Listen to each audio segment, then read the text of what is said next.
So welcome. I'm glad you're here on this beautiful non-rainy Sunday. That's wonderful. Thank you all for coming. I know, it's great. So today, as I said, we're going to start a new series that we are calling The Path to Peace. So my goal during this series, it's a 4-part series, is to explore different aspects of peace. Today we are going to talk about inner peace, peace within, how we achieve that. And one of the folks we're going to talk about is Peace Pilgrim, who is one of my personal heroes. Next week is Mother's Day. Yay. And we're going to talk about living peace. We're going to talk about how we turn our lives into peace in action. Compassion, kindness, harmony in ways that would make our mothers proud. Finally, in the 3rd week, and this is going to be fun, I'm going to do what we call the balcony view, and I'm going to take a look, we're going to do this together, of what a world at peace might look like. I mean, think about that. We get so used to our world the way it is, but if we shift our paradigm a little bit and just think and vision what a world at peace, a community at peace, cities at peace would look like, I think that is worth 20 minutes of our time. And so we're going to do that in week 3. On the 4th Sunday, the 28th, we are happy to have our friend Raj Kodadust here, and he is going to talk as from the Baha'i faith tradition what the teachings of Baha'u'llah are on peace. So please come for that. That's going to be way fun. You know, we've had Raj here a few times before, and we really enjoy it. So please come and invite your friends, because that's going to be fun. So there is a story in the Taoist tradition which goes as follows. I'm taking this version of the story and some commentary on it from Taoist author Derek Lin. You may have heard this story before. Once upon a time in ancient China, the emperor in his study was greatly agitated, greatly perturbed. He found it hard to concentrate. I'm sure this has never happened to any of you. Agitation, lack of concentration. He found it hard to concentrate, and so he summoned his most trusted minister. And he said to him, I wish to focus on the affairs of state, but I can't. My mind is so agitated and unsettled when I feel like this. I need something to calm me and help me regain peace. Have the best artist in the land create a painting that has the power to calm me down, that has the power to give me peace. I want the theme of this painting to be true tranquility. A few days later, the minister came back and he reported that there were 3 artists considered the best in China, and he had given them the task to create a painting called True Tranquility. They began to paint. When the work was done, the emperor went to the studio with the minister to see the paintings. The first painting he saw was an image of a placid lake surrounded by beautiful mountains. We can all envision that, can't we? It was a wonderful scene, still water, trees, mountains. The surface of the lake was calm, and the painting just conveyed peace. The emperor said, this is beautiful. The second painting showed magnificent mountains covered in snow. It evoked the silence in nature after a snowfall. Have you ever been out when it is so quiet? It's not just an absence of noise. It's like the snow is absorbing the sound. Complete silence and peace. The emperor said, this is very peaceful. What a beautiful painting. They looked at the third painting, which showed a raging, loud, active waterfall. I'm sorry, Your Highness, the minister said. I believe this artist did not understand the task. Let's put this to the side and we will choose from the first 2. And the emperor said, no, no. Look closer. This is the painting for me. The minister was astonished and he said, I do not understand, Your Highness. How can this painting compare to the others in conveying peace? The emperor said, the waterfall is not the most important thing in this painting. Look again. The minister looked again and more carefully. He saw that there was a tree next to the waterfall. And in the tree there was a nest with a bird fast asleep. Oh. The emperor said, see how that bird is able to relax and rest, even though the deafening torrent is so close. It has such a profound quietness within that the external conditions have no power to irritate or disturb. That is true tranquility. And that's the painting he chose. True tranquility, true peace is the ability to remain calm and at peace when the torrent swirls around you, when everything is going wrong, to be able to say, as that author said in the song Cindy Lou sang, all is well with my soul, no matter what is happening around you. You carry this peace with you instead of looking for the world to surround you with it, because the world is a changing thing. If you carry that in your center, it is unchanging. It is there. It is always there for you to look at. It reminds me of a story, and Catherine's here, I'm going to tell a story on her. We were at home one day, a few years ago, and things were just going south, and it was terrible, and I was just getting mad, and my center was like in another room. And so finally I said something a bit agitated, and Catherine says, "Mom, find your center." Like, did I really say that? Yes, you totally What year said that. was it? 2000? I don't know, but she was so right. I needed to find that true tranquility that was at my center. Because I was going to church. So Derek Lynn talks about this story a little more. He says you can just take that part of the story and look at it, or you can dig a little deeper. And let's look at the other two paintings. The first painting was a calm lake. However, what Lynn suggests is that this is a superficial kind of tranquility. You can look at that calm surface, but you know there are things happening between it, or underneath it. So it is a picture of calm, but it is a superficial picture of calm. There are currents, there's life, there's activity underneath the calm surface of that water. That is a peace that we can achieve on the surface, but maybe not down at the center. Maybe we can look calm, we can look peaceful while our lives are spinning out of control. That is not inner peace. The second painting, the Snowfall, it represented, and this was an interesting thought to me, an environment of peace. It represented a peace that is there for us to walk into no matter how disturbed we are. But at the end of the day, it's transient. We can walk away. The snow melts. Things change. It's an environment of peace, but it's not inner peace. The third painting, the bird, represented that inner peace that we want to be able to achieve, that we all work toward. That's why we come to communities like One World. It's so we can be peace at the end of the day. That is one of the highest goals we can attain, to have that calm center. Recalling that bird is a useful image when we find ourselves in times of high stress. We realize that maintaining peace right here is not about running away to a place that looks peaceful, even though that helps. That is a practice that definitely helps. It's about carrying it inside no matter our outside circumstances. So, I've spoken before about one of my personal examples, an activist who called herself nothing but Peace Pilgrim. And I'm sure some of you have heard of her. I've spoken about her before. But she was born in 1908 in New Jersey, Egg Harbor City. Her name was Mildred Lizette Norman. And she was the oldest of 3 children to a couple who owned a small poultry farm. They called themselves, her parents called themselves free thinkers. Isn't that great? I think it'd be like sitting in the first row. I think we're all free thinkers, but that's what they called themselves back in 1908. Her parents instilled the deep ethic of peace. She didn't necessarily raise up in any particular religion. They just taught her peace and compassion and kindness and responsibility and service. She grew up with that ethic deeply ingrained. So she married somebody, she ran off, she eloped with somebody, it didn't work out. His last name was Ryder. She became known throughout life as Mildred Ryder. That marriage fell apart. The Great Depression disrupts everybody, including her. Job loss, position loss. After the Great Depression, she made 2 important discoveries. The first, she writes, was that making money was easy. Making money was easy. The second, the corollary to that, is that making and spending it was completely meaningless. It's easy and meaningless. She knew that she had to be here for something else. She knew there was some other calling that was for her. So in 1939, one of the cool things about Peace Pilgrim is that none of the things that happened to her, none of the transitions she went through were immediate. And I find that so comforting. Don't you find sometimes that changes in your life take a very long time? You kind of think, oh, I should do this. And then next week, if you haven't done it, you're kind of saying, what's up? What's with that? She took years.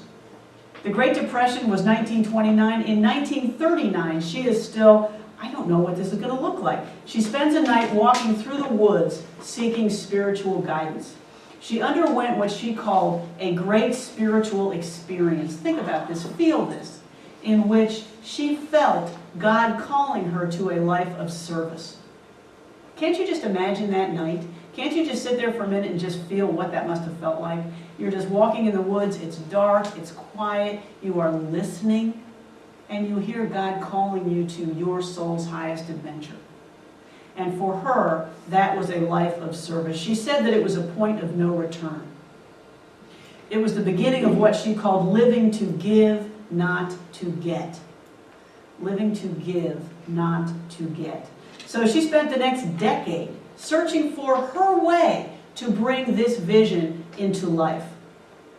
She worked with senior citizens, she worked with those with emotional problems, she volunteered for peace organizations. She kept stepping out. She would step out. She wasn't just sitting at home waiting for the next message. She kept trying things.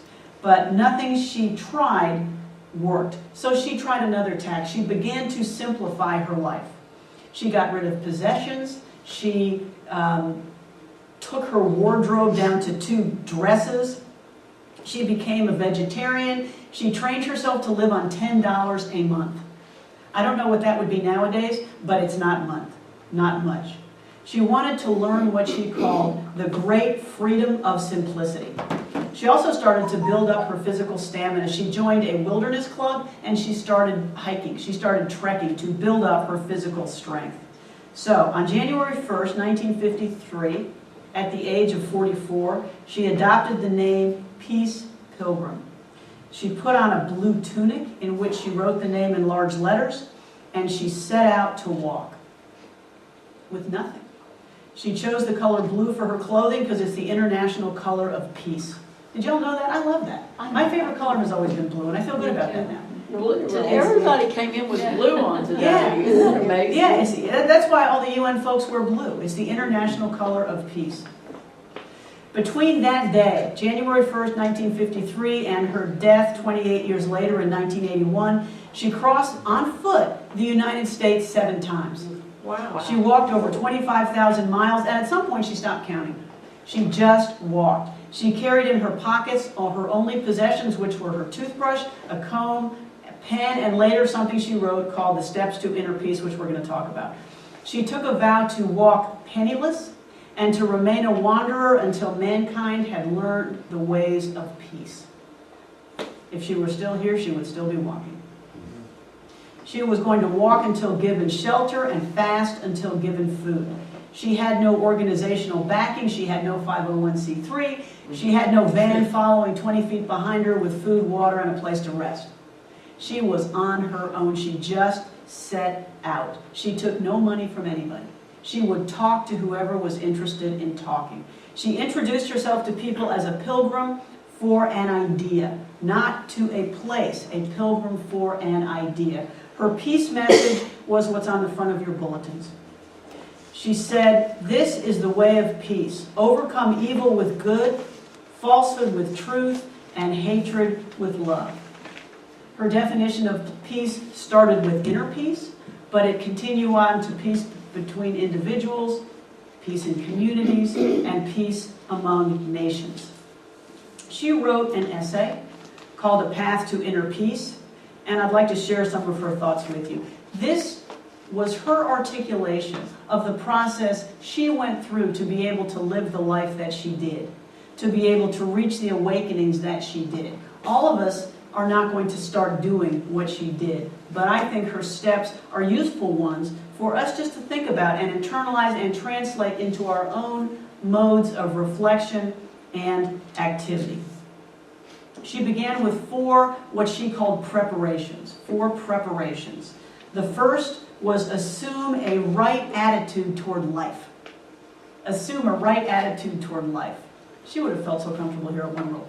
Her belief was that no problem ever comes to you that does not have a purpose in your life. Does that sound familiar? Yeah. Nothing comes to you that does not have a purpose. She teaches us to face life squarely and truthfully and courageously and clearly. to work through our problems instead of what she called living on the surface and escaping them. This is a woman who was walking the roads of this country. Her life was not easy. She had no option but to look at the problems that were facing her, look them in the eye, face them, and continue going. That was one way that she found to create a space in her heart for peace. She also did that before she set out, didn't she? When she was looking for her vision, looking for the way she was going to go. She could have done what a lot of people do. She could have felt that what we call divine discontent, but she could have said, nah, it's too, I leave my house, sell my stuff, that's too much, that's not for me. I don't have time for that, life's not perfect, what am I expecting? I'm fine, right? Couldn't she have done that? But she did not. She continued to examine what she was feeling. She continued to listen to what she was being called to do and trust that if she was being called to do it, she was able to do it. That's an important thing to consider. If that voice is telling you this is your path, there's a way to do it. There's a way to step up and do it. In Joseph Campbell's language, she answered the call and she stepped into her soul's highest adventure. Her next rule, her next preparation was live all the good things you believe in. Doesn't that sound great? You kind of want to put it on a pillow, but then when it comes time to do it, you're thinking, maybe I'll just look at the pillow. Live all the good things that you believe in. Now, this is a process. You don't do it immediately. What she found is if she was doing something that she did not believe in, that was not up to who she knew that she would stop doing it quickly. She didn't taper off. She would stop doing it. She didn't like eating meat. That was, in her view, not a good thing to do. She immediately became a vegetarian. She changed her behavior, and she knew when she did that changing her behavior would change her conscience and would change her consciousness and her thinking. Sometimes, she found, changing your behavior later changes your heart. Have you ever found that? Yep. Just changing what you do. C.S. Lewis said, do not waste time bothering whether you love your neighbor. Act as if you did. As soon as we do this, we find one of the greatest secrets. When you are behaving as if you love someone, you will presently come to love him. You act in a certain way. And just by acting in that certain way, it changes your heart. Her next preparation was find your place in what she called the life pattern. When she says life pattern, we can think of things like universal mind, universal energy. There is a harmonic that drives the universe. There is an energy that powers us. There is a great river in which we are all flowing. That is what she called the life pattern. And she urges everyone to find their place. She says, you have a place. That's why she had to wait to listen to what it was she was supposed to do. Find your place. What that part in the life pattern is for you is only something you can know. She says, seek it in receptive silence, which we do. Meditation, contemplative prayer, sitting in the silence. Begin to find your place by doing all those things that you are motivated toward, that your heart tells you to do, that feels good when you do them, that makes you live in integrity with yourself. That is how you find your place in the life pattern. She wrote, if you know but do not do, if you know but do not do, you are a very unhappy person indeed. She tells the story of driving along one day, and a man stopped and asked her what she was doing, and she said basically what she was doing, and this was her life's adventure. It made her happy, it fulfilled her, and he just lit up. And he started talking about what he wanted to do, how he wanted to serve, how he wanted to make a difference in life, and she assumed he was doing it. And she said, that's great, how are you coming with that? And he said, I'm not doing it, it doesn't pay. And that man was very unhappy indeed, because he knew it, but he did not do it. The other preparation was simplify life to bring inner and outer well-being into harmony. Simplify our lives. Now, everybody in here, I know, resonates with that. Unnecessary possessions, unnecessary activities, unnecessary burdens, unnecessary things. One of the things I so admire about folks in this community is if they are burdened, if they are too busy, if they have enough on their plate and you say, can you do X? They will look at you and go, no, I really can't. Thank God! Because we have to know no. We have to know when we have enough. When that one extra thing will just send us into a tailspin. A lot of times, and I'm not good at this, when people ask you to do stuff, you go, yeah, that would be great, they're asking me to do stuff, therefore I should do it. That's not smart. Somebody very wise once taught me, just because you can do something doesn't mean you should. We need to know our limits. We need to know when adding that one extra thing diminishes our inner peace. Cluttered lives, she wrote, are out of harmony lives and require simplification. Harmony is needful in the individual life and in the collective life. We have to be aware of when we need to create those boundaries for our time, for our psyches, for our consciousness. We need to be able to just be simpler. I remember when my wife and I moved across the street, we had a bigger house, we moved into a smaller house, we literally got rid of half our stuff. I felt so much lighter. I just felt, have you ever gone through something like that? You just clean out, yeah, I see that. You shed, you just release that energy, you simplify. It makes a huge difference in your life, such a huge difference you don't even know it until you've done it. And you say to yourself, why didn't I do this years ago? This is a massively wonderful feeling. She also spoke of other ways in which she began to live her intentions. She spoke of what she called the 4 purifications. I love her language. It's a little antiquated, but she was writing quite a while ago. But this was also the way she looked at it. Not only did she prepare, but she also went through purifications. She shed, she relinquished. The first she talked about was purification of your body, what she called the bodily temple. And this is something I'm sure Dinah can resonate with. Do you eat right? Do you sleep? Do you exercise? Do you take care of the place where you live? Because you don't have any other place to be. This is it. Purification of the bodily temple. Do you get rid of bad habits which just weigh you down, which just make you tired, which just add to your burden in ways that are unnecessary? The next she talked about was purification of thoughts.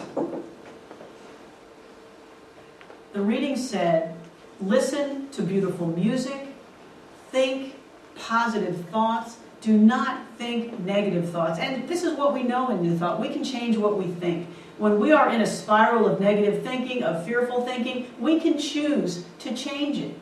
Sometimes if it's late at night and I can't sleep and I'm sitting there worrying and just fretting and just spinning stuff out, I make an active, this is why people have you count sheep, I'm sure. I just make an active effort and I say, I'm going to think about something else. And it works. You just start thinking, you can control it.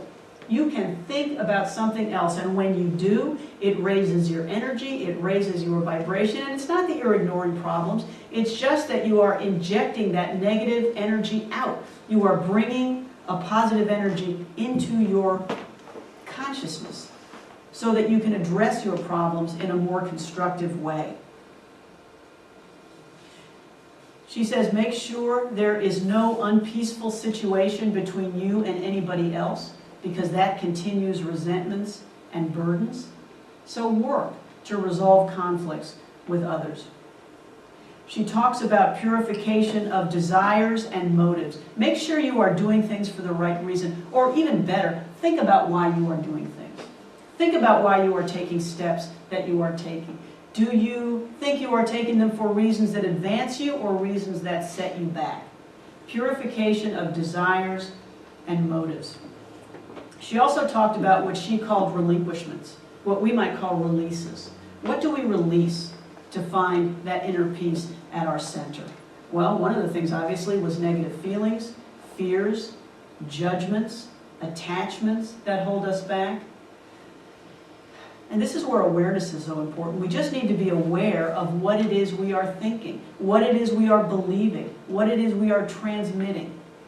If it is not conducive to our awakening to the inner peace at our core, think about releasing it. Think about relinquishing it. The last thing she talked about and this was one that I really liked, was relinquishing the idea that we are separate. She was so ahead of her time. I mean, seriously. Relinquishing the idea that we are separate. She writes, all of us, all over the world, are cells in the body of humanity.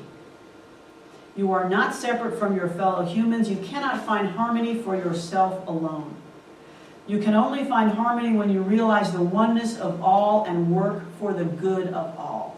And we're going to talk about that a little more next week, how we live peace, how we live compassion and kindness and forgiveness. Her path was the path of service, and I think that's probably a path for a great many of us. But the reason she did it is because she knew profoundly that we are connected, that we are one, and that the way we connect is by serving and lifting each other up. She taught that peace is the result of the way we live, every choice we make. It's not a frenetic life where we're rushing and rushing and rushing and then sitting down in meditation for 20 minutes. Is it? That helps. But achieving inner peace, achieving that calm center, is the result of a life lived. It's the result of the choices we make every moment, the steps we take every moment. And we're going to talk about that a little more next week. And so